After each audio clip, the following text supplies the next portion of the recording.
What's the meaning of Cleveland?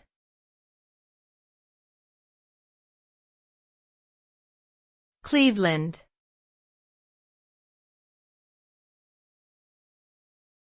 Cleveland.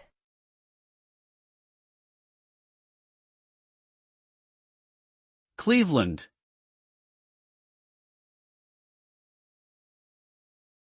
Cleveland.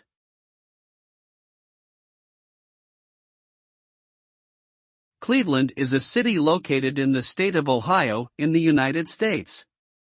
The name Cleveland comes from General Moses Cleveland, who was an important figure in the city's founding. The city is known for its major role in the steel and manufacturing industries throughout the 20th century. Today, Cleveland is home to several major hospitals, universities, and cultural institutions, including the Rock and Roll Hall of Fame. It is also famous for its sports teams, such as the Cleveland Cavaliers basketball team and the Cleveland Browns football team.